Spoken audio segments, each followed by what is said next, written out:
We're back here for snowshoe weaving. A little bit of a delay. We've traded our shorts and our sunshine for sweaters and wood stoves, but still time to get this done before the snow flies. Now we're on to our toes and our heels. The major difference between the toes and the heels and the body is here in the body we're weaving right to the frame and the line's going right around the frame. Traditionally that would have been known as a winter weave. There was also a spring weave, but maybe I'll talk about that in another video. Here in the toe, they could be done around the frame as well, but typically instead we will install an edging line and we'll weave right to the edging line. So that's what we're going to do here. We'll start by installing that edging line. I like the 400-pound line for the edging line. It's just a little bit bigger diameter, and that bigger diameter makes the lighter line curl around it a little bit easier.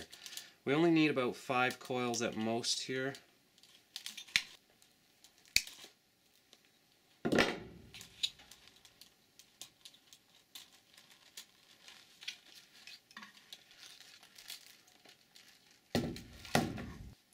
Just backing up a step before we can actually install those edging lines, we do need holes drilled in the frame. If you have a kit from us, then they'll come pre-drilled. If you are working on refurbing or got your frame somewhere else, then you may or may not have these holes.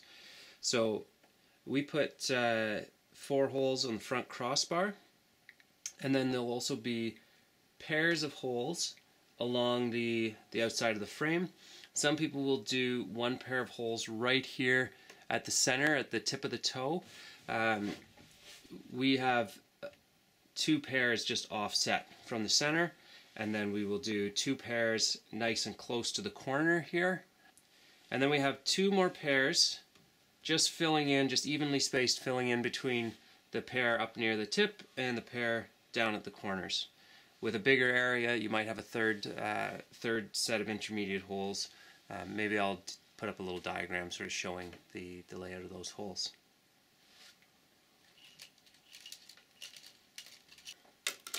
We start here in the bottom right corner, and we'll use that same triple half hitch. So I go down into the hole, come up, cross the fishing line, and then pass the fishing line into that little space I've created. Pull that tight to the frame, around the fishing line again into that little loop. That's my double half hitch.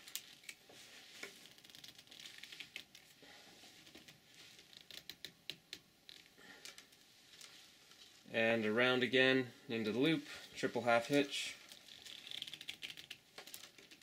Get it all pulled nice and tight to the frame, and then I slip it in under a couple of pairs of front ties. Now we can snip off the rest of that tail.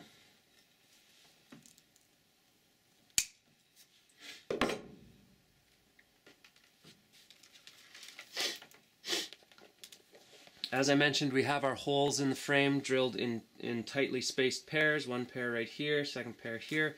So we will go out the far hole in a pair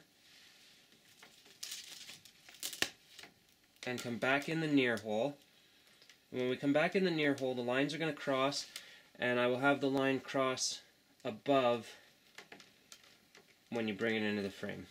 So I've crossed it over top of the previous line. And we want to pull this nice and tight. Continue on to the next pair, going out the far hole, in the near hole,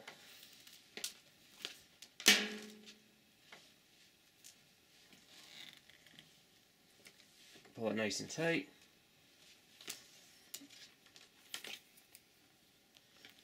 Work your way around the frame like that.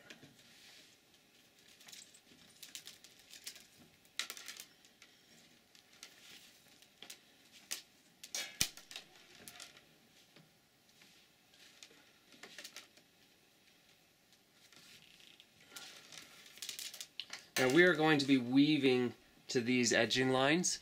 If the edging line is loose, then when we grab it with our weaving line, we'll have a big sag there and we'll never be able to fill that gap between the edging line and the frame itself, or at least not in a really neat, clean way. So I'm pulling nice and tight, just keep going around the frame here.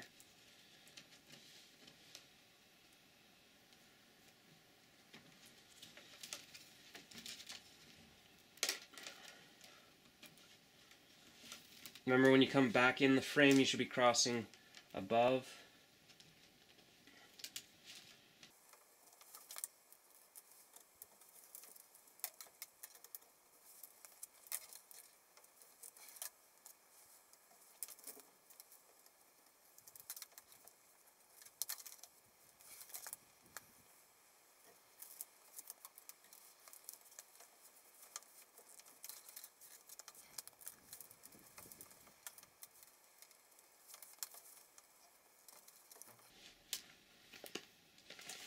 Once we've made it around back here to the front crossbar, we still need to continue across the front crossbar to complete the full 360 degrees here. We're going to go down into this little hole in the front crossbar. Down through that hole. And when we come back up, we're going to come up in this little space between the loose bit of line and the frame. So coming up to the left of itself here.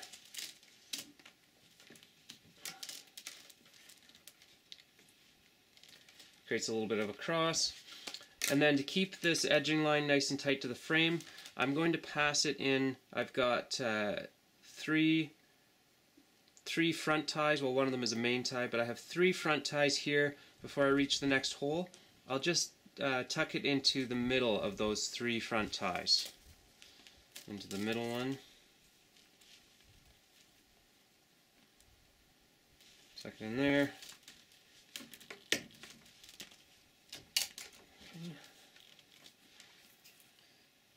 You could tuck it into all of them, but it makes it then so tight that it's going to be hard to grab this edging line later. So I just do every other one. Now I get to another hole. I will go down through the hole and come back up in this loop of fish line again.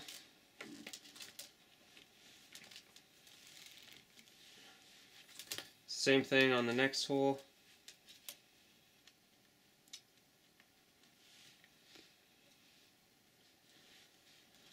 Back up inside the loop. Okay, so we just put that little cross in the line. Now again, I've got 3 front ties. I'll go into the middlemost one.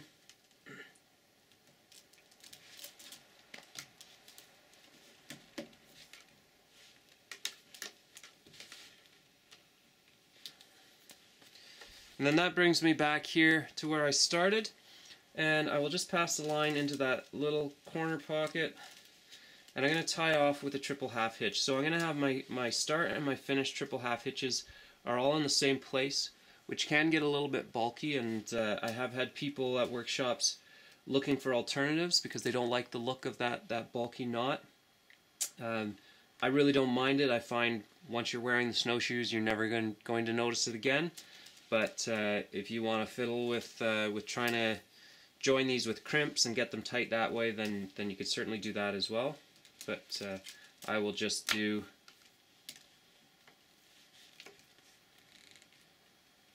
the triple half hitch.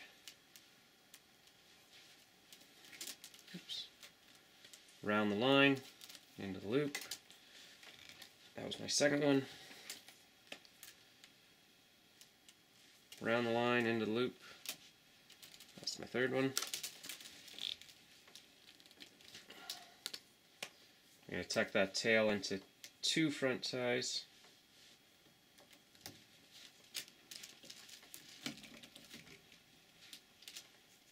And trim it off.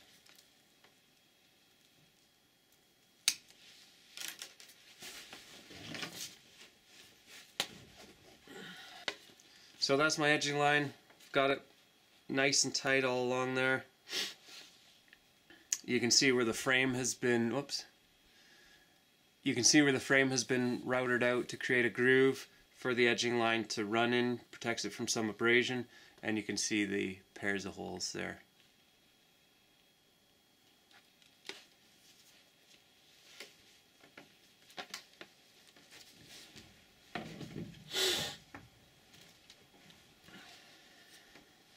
We'll flip the shoe around here, work on the other side.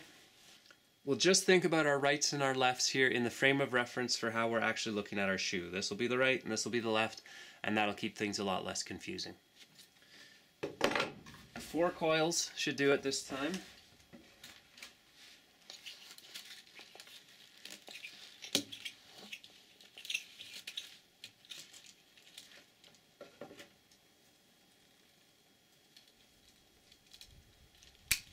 For reference on the hole spacing here, we've got 1 at each end of the rear crossbar.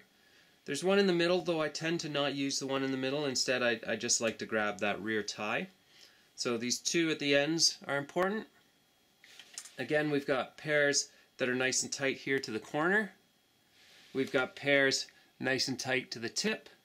And then we've just put in 2 more pairs evenly spaced in the middle. I'll go down to the hole in the right here, tie on with the triple half hitch, around the frame, around the fish line, into the hole, around the fish line, into the loop, around the fish line, into the loop,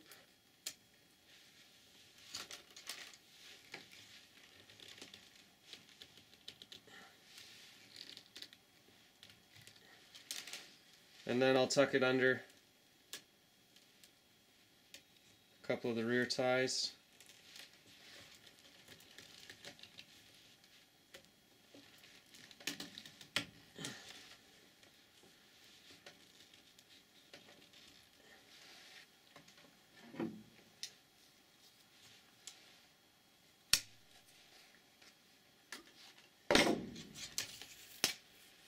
And we'll do this the exact same way as the toe. We'll just go out the far hole, in the near hole, and cross over top. And keep it nice and tight as we go.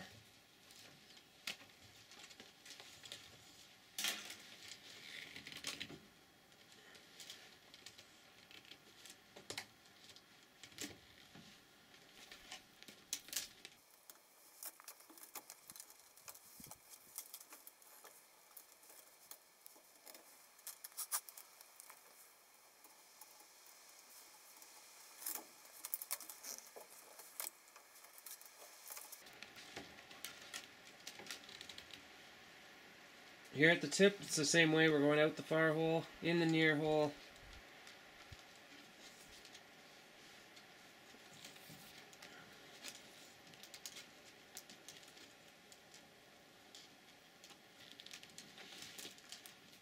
On the other side, we're going in the second hole, the hole closest to us, so that we will create the little cross, just like we've been doing.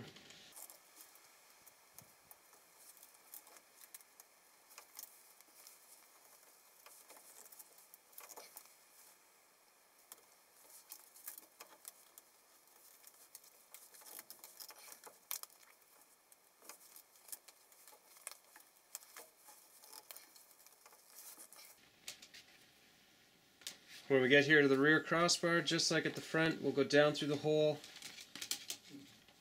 come up inside that loop of fish line.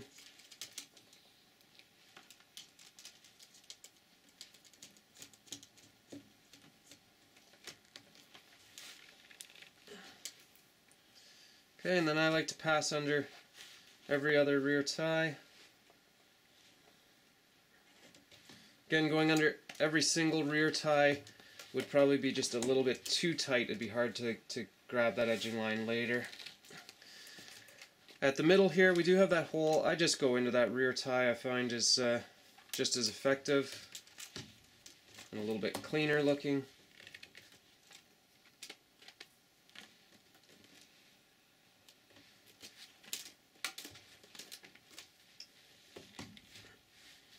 Okay, so I passed under 3. You might have more or less than that. I get back here to the right side. I'll tie off with that same triple half hitch. Pass around the fishing line into that little corner pocket.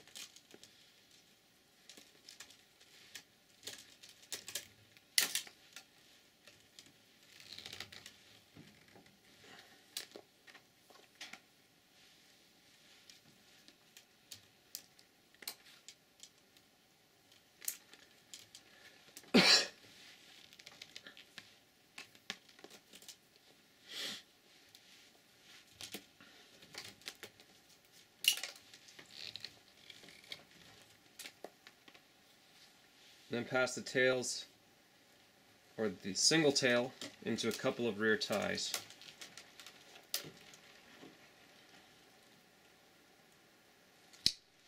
And snip that off.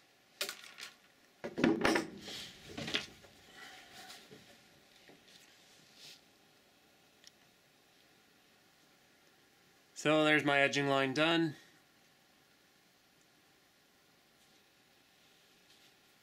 Again, you can see the 1, 2, 3, 4 pairs along the side there.